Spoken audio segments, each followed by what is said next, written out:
ओम शांति। आज प्यारे मीठे भगवान की मीठी मुरली मंथन की डेट है 7 फरवरी 2021। तो आज है संडे की अव्यक्त वाणी। अव्यक्त बाप दादा रिवाइज कोर्स है 29/10/87 की, जो मधुबन में वाणी चली थी ना, उसकी रिवीजन चल रही है। चलिए हम सभी बड़े प्यार से बाबा से सुनते हैं कि बाबा ने आज हमें क्या टाइटल दिया। तो उसके पहले मुरलीधर बाबा का आह्वान कीजिए। मुरलीधर बाबा, हमें मुरली सुनाने के लिए आ जाओ। हमारे मन में ज्ञान रस भरपूर करने के लिए, हमें हर सर्व प्राप्तियों से मालामाल करने के लिए भगवान हमें यह मुरली सुनाते हैं। चलिए सभी बड़े प्यार से, एकाग्रता से बाबा की वाणी सुनते हैं। बाबा ने कहा, टाइटल दिया, तन मन धन और संबंध की शक्ति।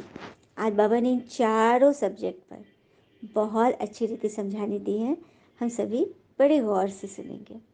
तो आज सर्वशक्तिवान भगवान अपने शक्तिशाली बच्चों को देख रहे हैं।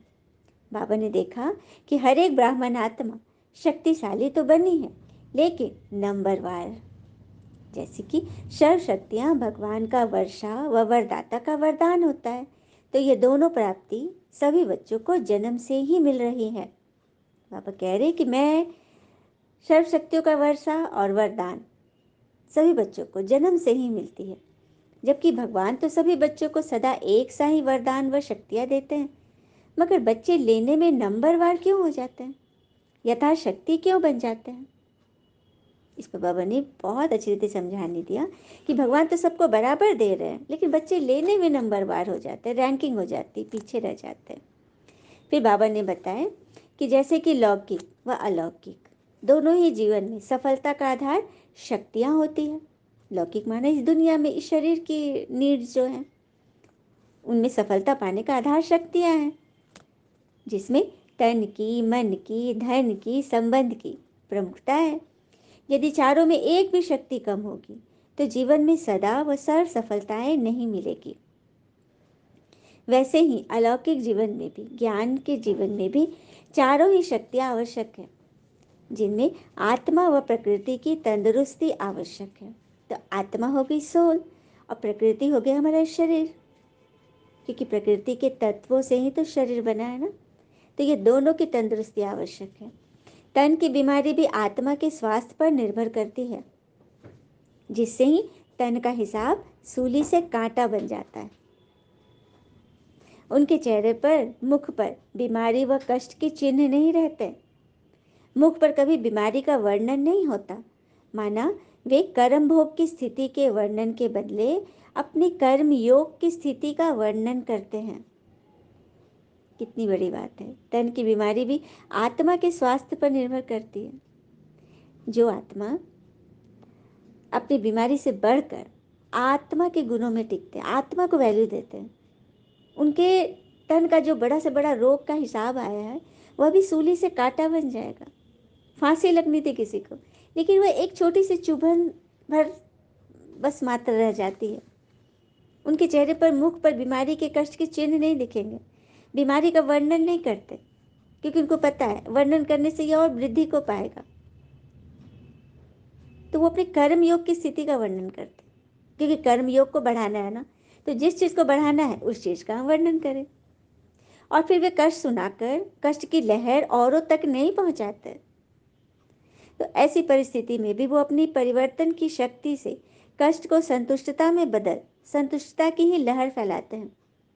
सच बात है ना, कई घरों में माताएं बहनें या किसी को भी कोई प्रॉब्लम आए, किसी ने कुछ बोला, अब वो जो सामने में उसको तो सुना है, उसके बाद फ़ोन से भी अपने मैके में, अपने रिश्तेदारों को, जो फ्रेंड्स को, सबको बताते हैं। मतलब अपने कष्ट को, अपनी पीड़ा को, अपने हर्ट को जगह जगह फैला दिया उन्होंने, मतलब गंदगी फैलाई। तो ऐसा नहीं करते वे जो आत्मा की तंदुरुस्ती को वैल्यू देते हैं, आत्मा को आगे समझते हैं। हाँ, तो यही कारण उसके लिए दुआ और दवा का काम करती है, क्योंकि वो अपने बड़े से बड़े कर्म भोग को भी कर्म योग में बदल देते, संतुष्टता की लहर फैलाते सबसे। कोई कहता भी है कि अरे आप तो बहुत बीमार हो। अब जैसे कि कोई तंदुरुस्त आदमी है, 85 86 87 साल का व्यक्ति है, तो आज की सोसाइटी मतलब किस मतलब दृष्टि की होगी, क्या सोच होगी उनकी। एक एक बड़े बुजुर्ग का कहना है कि वो जब 86 साल के थे, मतलब है, तो वो जब रोड से गुजर रहे थे बाजार में, तो उनका एक परिचित वृद्ध मिला जो उनका फ्रेंड था, थोड़ा कम उम्र का था।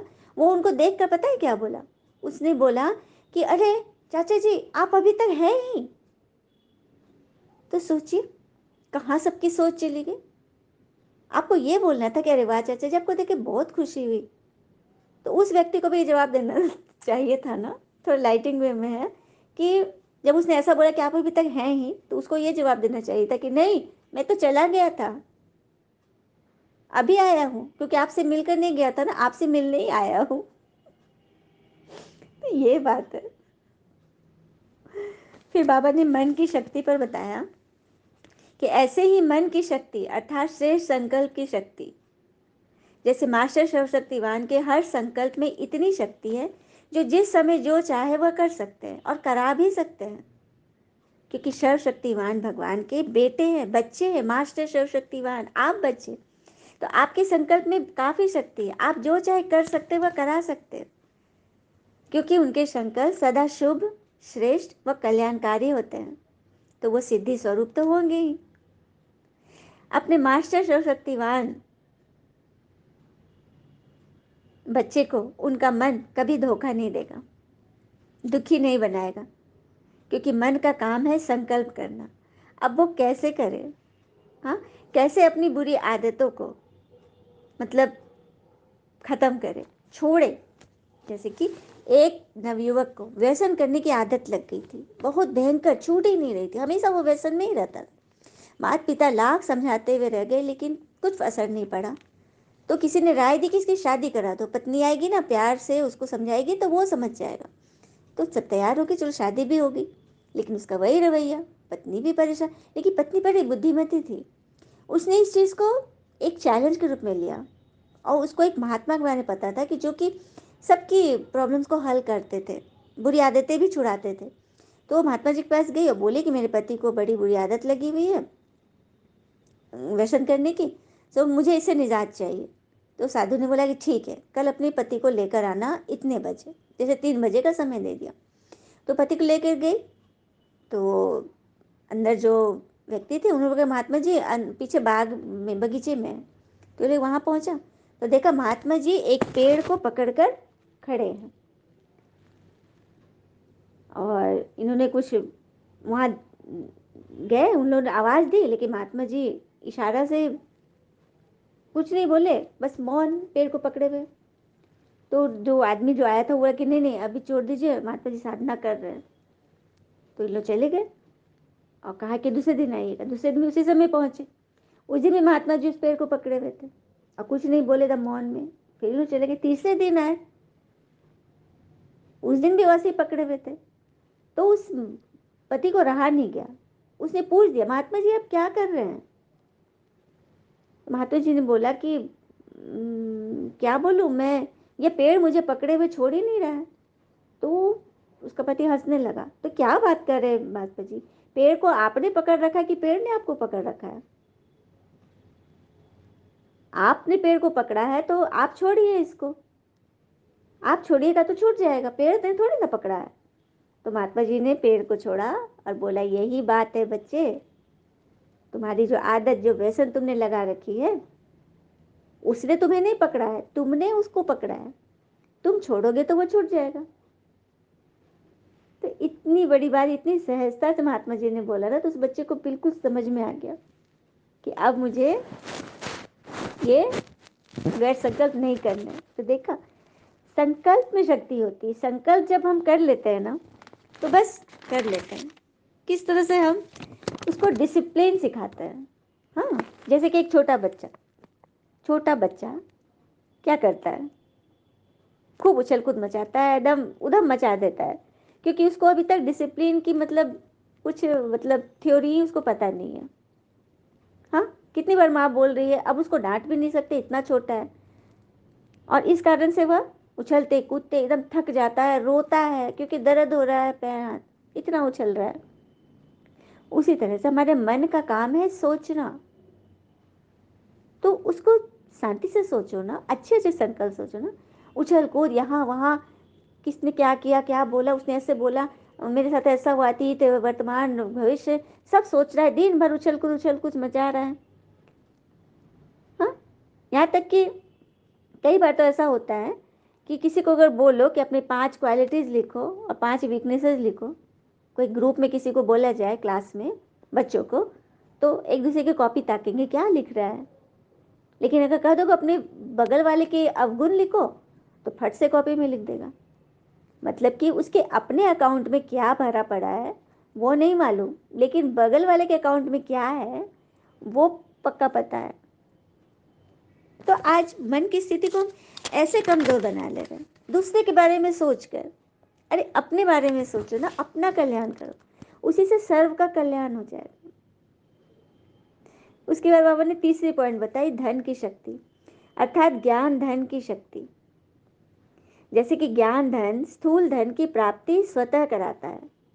जहाँ ज्ञान धन है वहाँ प्रकृति भी स्वतः दासी बन जाती है, क्योंकि ज्ञान धन सर्व धनों का राजा है। आगे बात समझ में, जहाँ राजा होता है वहाँ किसी भी चीज़ की अप्राप्ति नहीं होती। और ज्ञान धन से प्रकृति भी हमारी दासी बन जाएगी, मेहनत नहीं करनी पड़ेगी। यदि कोई भी लौकिक पदार्थ प्राप्त करने में देरी हो रही या मेहनत लग रही है, तो इसका कारण है ज्ञान धन की कमी, ज्ञान धन की कमी। लेकिन किसी को अगर बोलो कि आपके पास ज्ञान नहीं है, तो बिगड़ पड़ेंगे, कहेंगे हमें मत मत समझाओ, हमें सब पता है। तो पूछने पर कि क्या पता है, तो कहेंगे कि इच्छाएं नेचुरल है, हर्ट होना तो नेचुरल है, क्रोध करना तो नेचुरल है, अटैचमेंट नेचुरल है। तो सबसे बड़ी बात, यदि कोई ऐसा बोल रहा है ना कि ये सब चीज़ नेचुरल है, इसका अर्थ है कि उन्हें ज्ञान की सख्त ज़रूरत है, क्योंकि ये सारी चीज़ें बाबा ने बताया कि अननेचुरल है। Cause it's not soul's nature, it's body's nature. शरीर का धर्म है, शरीर का नेचर है ये, और उसको हम अपना नेचर समझकर अपना काम बिगाड़ रहे हैं। तो ज्ञान की कमी हुई ना, भारी कमी। जो हम पढ़ाए तो वो सिर्फ इंफॉर्मेशन है, सूचना एकत्र कर रहे हैं, आत्मा में कुछ नहीं जा रहा है। शरीर पढ़ रहा है और शरीर पास भी कर रहा है, एग्जाम्स दे रहा है, compete कर रहा है, एकदम टॉपर बन रहा है, लेकिन आत्मा, आत्मा को क्या दिया आपने? आत्मा तो खाली ही ज्ञान धन से। इसलिए बाबा ने बोला ना कि ज्ञान धन सर्व धनों का राजा है, और यही हमें पद्मा पदम पति बनाने वाला है। इस परमार्थ धन वाले ही परमार्थी बन जाते हैं। परमार्थ धन जिसके पास होता है, ज्ञान धन, वो परमार्थी बन जाते हैं, जो विश्व सेवा का लक्ष्य रखते हैं। बाकी शरीर के भान में रहकर सिर्फ स्वयं के लिए प्राप्ति की आकांक्षा, अपने अपने बच्चों, अपने परिवार के लिए प्राप्ति की आकांक्षा रखने वाले स्वार्थी कहलाते हैं। आगे बात समझ में, ज्ञान और अज्ञान में। चौथा है संबंध की शक्ति। संबंध की शक्ति की सुभिक्षा इसलिए होती है क्योंकि संबंध से स्नेह और सहयोग की प्राप्ति होती है। मतलब संबंध हम क्यों बनाते हैं? ताकि किसी से स्नेह और सहयोग प्राप्त हो। अब रिश्तेदार तो जन्म के साथ ही हमारे साथ है, लेकिन हम दोस्त बनाते हैं। हाँ, हम रिश्तों से अलग हटके अपने परिवार के बाहर से जो संबंध बनाते हैं, उससे हमें क्या इच्छा होती है? स्नेह और सहयोग। इस अलौकिक जीवन में भी हमें यही चाहिए, ब्राह्मण परिवार से भी हमें स्नेह और सहयोग चाहिए। और यहाँ तो हमें डबल संबंध मिलता है, एक पारलौकिक शिव पिता से सर्व संबंध मिल जाता है, क्योंकि भगवान हमारे सर्व संबंधी है। मात कहो, पिता कहो, बहन भाई बंधु सखा साजन, सब परमात्मा से पूरी पैकेज है। क्योंकि हम आरतियों में यही तो गाते आए ना, तुम ही हो माता पिता, तुम ही हो बंधु सखा, तो सब कहते आए, माने कभी नहीं। मतलब थ्योरी इतना बोला रटा, तो अब प्रैक्टिकल करने की बारी आ रही है, आ गई है, क्योंकि भगवान तो आ चुके हैं। हाँ, और दूसरा सर्व प्राप्ति हमें परमात्मा से मिली, और दूसरा दैवी ब्राह्मण परिवार से। तो संबंध और बंधन में बहुत महीन फर्क है। बंधन में मोह होता है, वो चाहता है कि कोई आत्मा सिर्फ मेरे से जुड़े रहे। हाँ, मतलब, और यही मोह विकारों की जड़ है। फलाना मेरी बात क्यों नहीं सुनता, फलाना मेरी वैल्यू क्यों नहीं करता, मैं इतना महान हूँ, मैं सब करता धरता हूँ, मैं बस मैं। जहां हमने मैं किया तो वह मोह है। जबकि संबंध में निस्वार्थ स्नेह, अविनाशी स्नेह और अविनाशी सहयोग सदा ही प्राप्त होता रहता है। तो संबंध की ही शक्ति है, तो संबंध ही को ही शक्ति के रूप में हम मानेंगे, बंधन को नहीं। बंधन हमें गिराता है और संबंध हमें उठाता है। फिर बाबा ने सेवाधारियों के प्रति बोला कि शुभ भावना शुभ कामना संपन्न सेवा में सेवाधारी बन आगे बढ़ना है। सेवाधारियों की शुभ भावना शुभ कामना की धरनी सहज फल देने की निमित्त बनती है। फल तैयार है, सिर्फ धरनी तैयार होने की देरी है। फल तो फटाफट निकलेंगे, लेकिन उसके लिए योग्य धरनी चाहिए। बाबा ने बोला मन में संकल्प है कि हम सेवा करें, तो उसके लिए धरनी तैयार करनी होगी ना। तो धरनी कैसे तैयार होगी? आत्माओं के प्रति शुभ भावना शुभ कामना रखनी है। हमारी सोच ट्रेवल करती है दूसरे तक, हमारी वाणी नहीं जाएगी, वो शरीर तक रह जाएगी, लेकिन हमारी सोच आत्मा के अंदर तक जाएगी। तो सोच सही करो। वैसे सेवा को सभी की करनी आवश्यक है, सेवा तो सभी की हम करते हैं, लेकिन फिर भी विशेष सत्ताएं हैं, उनमें से समीप नहीं है। चाहे राज सत्ता हो, धर्म सत्ता हो, हाँ, सबकी सेवा करनी है। तो उसके लिए शक्तिशाली वाण लगाना पड़ेगा ना। तो शक्तिशाली वाण वही होता है जिसमें सब आत्माओं के सहयोग की भावना हो, खुशी की भावना हो, सद्भावना हो। इससे हर कार्य सहज सफल होते हैं। बाबा ने सफलता का पूरा मंत्र बता दिया कि शुभ कामना शुभ भावना सहयोग की भावना सबके प्रति हो। फिर आगे बोल रहे बाबा, अभी इतनी मेहनत करने की आवश्यकता नहीं है, सब खोखले हुए पड़े हैं, बस फूंक दो और उड़कर यहाँ आ जाए, ऐसे खोखले हैं। और आजकल तो सब समझ रहे हैं कि कोई और पावर चाहिए जो कंट्रोल कर सके। कितनी अच्छी थी बाबा बोला ना कि अभी तुम्हारी शुभ भावना शुभ कामनाएं सर्व को संतुष्ट करने का बल भरो सबके अंदर, फल जरूर निकलेगा। क्योंकि सभी खोखले हुए पड़े हैं, मन से सभी खोखले हैं, खाली हैं, उन सबको भरो। आपकी शुभ कामना मदद करेगी, सर्व के सहयोग से सफलता मिलेगी। कोई बिगड़ा हुआ कार्य भी आपकी दृष्टि में आपके सहयोग से सहज हल हो जाएगा, जिसके कारण भक्ति में भी धन्य धन्य करके पुकारेंगे। मतलब आप जब सब किसी की ऐसी मदद करोगे मन से तन से, हाँ, धन से जन से, हर तरह से मदद करोगे ना, तो आपका भी धन्य धन्य होगा। यह सब सिद्धियां भी आपके सामने प्रत्यक्ष रूप में आएंगी। मतलब बाबा कह रहे कि आपको सब सिद्धि प्राप्त हो रही है, आप प्रत्यक्ष रूप में सबके आगे मतलब प्रत्यक्ष हो जाओगे। बाबा का जो गायन है ना कि वो सर्जन भी है, इंजीनियर भी है, वकील भी है, जज भी है, इसका प्रैक्टिकल सब अनुभव करेंगे। मतलब भगवान के लिए हम मानते हैं ना कि वो जज भी है, हाँ, वकील भी है, इंजीनियर भी है, सर्जन भी है, सब कुछ है। तो उसके लिए हमको क्या करना होगा? हाँ, भगवान में जो शक्ति है, हम कैसे उनसे उनकी शक्ति को लेंगे? तो उनसे कनेक्ट होंगे। लेकिन कई आत्मा कहेंगे कि I can't believe in God. तो इसके बारे में बस यही कहना है कि it's not about believing God, it's about connecting God. और वैसे भी बिलीव कैसे करेंगे? जब एक्सपीरियंस करेंगे तभी तो।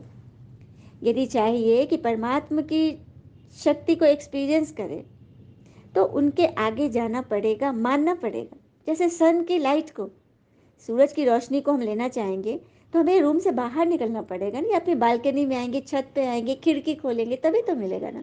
और जितनी देर रहेंगे उतनी देर ही मिलेगा। उसी तरह से परमात्मा से जितनी देर हम कनेक्ट रहेंगे, हमारी बैटरी चार्जिंग होगी। हाँ, और जैसे ही वहाँ से हटे, फिर से दुनिया में और बातों में लग गए, तो फिर हम जनरली क्या करते हैं ना, भगवान के पास तो पहुँच ही नहीं सकते, क्योंकि उनके बारे में पता ही नहीं, सुनने पर भी मानना नहीं है। तो हम क्या करते हैं ना, आत्माओं से इच्छाएं कर लेते हैं कि वो मुझे अच्छा बोले, वो मेरे साथ सहयोगी बने, वो मुझे समझे, तो एक डिस्चार्ज बैटरी दूसरे डिस्चार्ज बैटरी के पास जाएगा तो क्या चार्जिंग होगी? और ही वो लो में चला जाएगा ना। हाँ, तो औरों से लेने की इच्छा रख लेते हैं। तो जब परमात्मा से जब कनेक्ट होंगे, पावर हाउस से हमारी चार्जर कनेक्ट हो जाएगी आत्मा की, तो उसके बदले में क्या मिलेगा? धीरज आएगा, अधैर्यता खत्म होगी, लव आएगा, हेट खत्म, अंडरस्टैंडिंग आएंगी, मिसअंडरस्टैंडिंग खत्म, गिव गिव आएगा, टेक लेना खत्म। लोगों की कमजोरियां दिखाई पड़ती थी पहले, तो हम कौन सी एनर्जी डेवलप करते? जजमेंटल वाली। तुरंत सबके बारे में हम लेबल लगा देंगे, ऐसा है वैसा है। उसके बाद क्या होगी? बदल जाएगी एनर्जी ऑफ ब्लेसिंग्स। हम ब्लेसिंग्स में बदल जाएंगे, है ना बड़ी बात। तो ये होता है भगवान के ज्ञान से। फिर आगे बोल रहे बाबा कि तुम्हारा पाठ बहुत वंडरफुल है, जो ख्याल ख्वाब में भी तुमने कभी नहीं सोचा था। हाँ, तो बस उसे प्राप्त करना है। आखिर तो भक्त माला भी प्रत्यक्ष होगी ना, लेकिन पहले ठाकुर सजकर तैयार हो तब तो भक्त आएंगे ना। कितनी बड़ी बात है। ठाकुर माना देवी देवता सजकर तैयार हो जाए। दुर्गा पूजा में भी क्या होता है? हाँ, कब कब पट खुलता है? षष्ठी के बाद ना, ये षष्ठी के समय। तो जब मूर्तियाँ तैयार होंगी तब तो पट खुलता है ना। तो वही बात है, जब आप सब बच्चे तैयार हो जाओगे, ठाकुर मेरे बच्चे तैयार होंगे, तभी तो भक्तों की लाइनें लगेंगी। अच्छा, फिर बाबा ने वरदान दिया, स्वयं के आराम का भी त्याग कर सेवा करने वाले सदा संतुष्ट सदा हर्षित भव। स्वयं के आराम का भी त्याग कर सेवा करने वाले सदा संतुष्ट सदा हर्षित भव। अर्थात सेवाधारी स्वयं के रात दिन के आराम को भी त्याग कर सेवा में ही आराम महसूस करते हैं। उनके संपर्क में रहने वाले व संबंध में आने वाले समीपता का ऐसा अनुभव करते हैं जैसे शीतलता व शक्ति शांति के झरने के नीचे बैठे हैं। मतलब आपसे मिलकर आत्माओं को ऐसा लगेगा जैसे वो शीतलता की शक्ति शांति के झरने के नीचे बैठे। श्रेष्ठ चरित्रवान सेवाधारी कामधेनु बन सदा काल के लिए सर्व की मनोकामनाएं जो पूर्ण करते हैं, ऐसे सेवाधारी को सदा हर्षित और सदा संतुष्ट रहने का वरदान स्वतः प्राप्त हो जाता है। स्लोगन, ज्ञान स्वरूप बनना है तो हर समय स्टडी पर अटेंशन रखो, पिता और पढ़ाई से समान प्यार हो। ज्ञान स्वरूप बनना है तो हर समय पढ़ाई पर अटेंशन रखो, भगवान और पढ़ाई से समान प्यार हो। आज बाबा ने कितनी बड़ी बात बोल दी। ईश्वर से प्यार पाना है तो पढ़ाई पर विशेष ध्यान देना होगा, क्योंकि पढ़ाई ही बीज है। बीज यदि उत्तम क्वालिटी का है तो फलदार वृक्ष तो तैयार होना ही है। अच्छा, ओम शांति। शुक्र है मीठे बाबा, बाबा के प्यारे प्यारे बच्चे। बाबा आपका बहुत बहुत शुक्रिया इतनी सुंदर वाणी चलाने के लिए, जो आत्माओं को एकदम टच होगी और सबके भाग्य बदलेंगे। All is well always. ओम शांति।